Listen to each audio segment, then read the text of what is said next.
Oi gente, a gente está aqui para falar um pouquinho sobre os métodos de medidas não convencionais que tiveram origem no Antigo Egito. Na Grécia, entre outros países, mas a gente vai focar no Antigo Egito, né, nessas medidas. Só para fazer uma breve explicação, esses métodos são chamados não convencionais porque não existia um padrão como a gente tem hoje. Esses métodos eram feitos a partir do corpo das pessoas, que tem medidas diferentes, etc. Por exemplo, temos a palma, que era uma das medidas utilizadas, a polegada, que era medida pelo polegar, a jarda, que é a medida do nariz, né? Assim na vertical, de lado até a ponta da mão. Tinha também o cúbito, que é a medida do cotovelo até a palma da mão.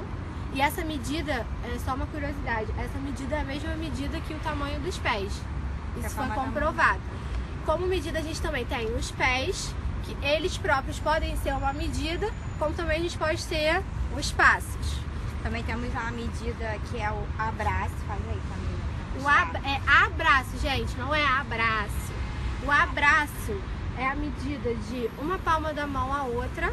Isso pegando essa medida todinha daqui. E isso equivale à medida que a pessoa tem de altura.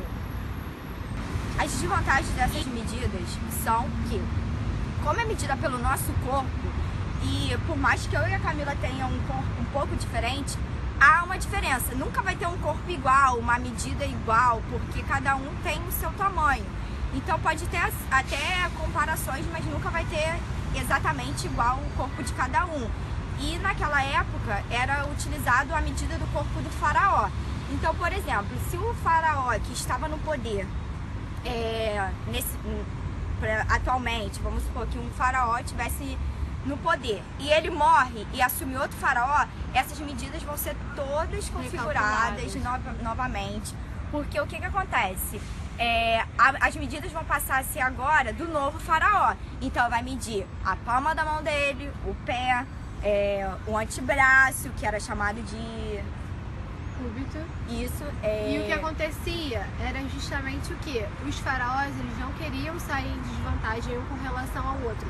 Então eles pensavam o quê? Pô, peraí, o meu tamanho é diferente, então vamos recalcular tudo, porque eu não quero perder nem um pedaço do que é meu.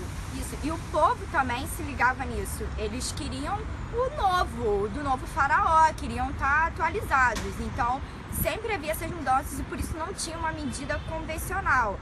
São as medidas não convencionais. Então, gente, a partir do que a gente explicou sobre os métodos de medidas não usuais, a gente propõe como atividade um momento em que as crianças possam ver na prática como isso funcionava. Como que isso vai acontecer? Essa dinâmica a gente pensou que ela pode acontecer tanto entre eles, né, os próprios alunos, quanto eles com relação ao ambiente que eles estão inseridos, seja ou a sala de aula, ou o mobiliário, ou a escola. Isso aí vai ficar a critério do professor. Mas como exemplo para esse vídeo, a gente vai se restringir só à interação entre eles e a sala de aula. Tá, como por exemplo, eu e a Camila aqui podemos estar comparando a medida dos nossos braços, né, que no caso era o cúbito. Isso. A ideia que a gente pensou era justamente fazer assim, dividir em 2 grupos e cada um entre seus pares se analisariam e depois a professora faria um momento de troca, tipo, e aí, o que vocês perceberam? Como é que funcionou a questão da jarda, do palmo? Ou então pode até pedir para enquanto um mede, o outro deita no chão e caminha em volta para ver quantos passos deu o comprimento daquele outro colega. Isso pode ser feito, por exemplo, na sala de aula.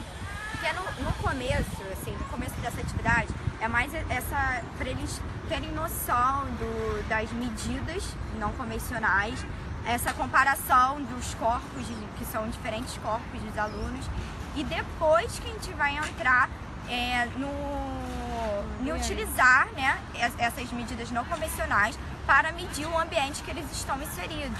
Isso também pode ser atividades que o professor pode propor para casa, deles medirem o espaço da casa deles através dessa medida não e convencional. podem perpassar simplesmente a aula de matemática, pode ser uma aula de educação física, por exemplo, usar a quadra, usar o pátio. A intenção aqui não é restringir, que tem que ser assim como a gente está falando.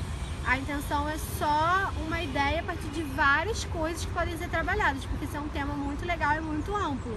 E se mostrando a eles o significado de estar medindo aquele espaço, o porquê a gente precisa medir os espaços, o porquê dessas medidas não convencionais, e vai acabar entrando um pouco no assunto das convencionais, mas para isso, a partir disso que a Andressa está falando, que é uma questão muito importante, que a partir disso eles vão perceber as convencionais, é interessante que eles também entendam o porquê que houve a necessidade de se estabelecer um método convencional, porque é justamente isso que a gente está falando. A intenção é que no momento de interação eles percebam as diferenças entre eles e que talvez isso cause até um certo incômodo.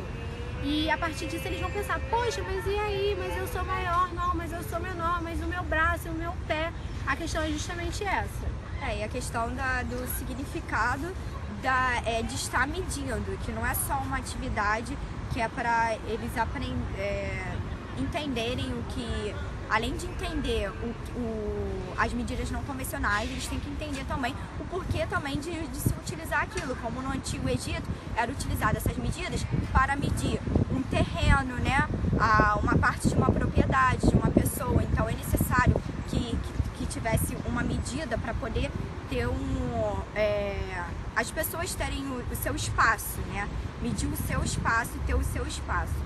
E assim, só para fechar, a questão é justamente essa, que as crianças consigam perceber, a partir disso que a gente está propondo, as diferentes questões que envolvem os métodos usuais ou não de medidas, e que elas percebam que não é simplesmente uma atividade na sala de aula ou na escola. Isso faz parte do nosso dia a dia.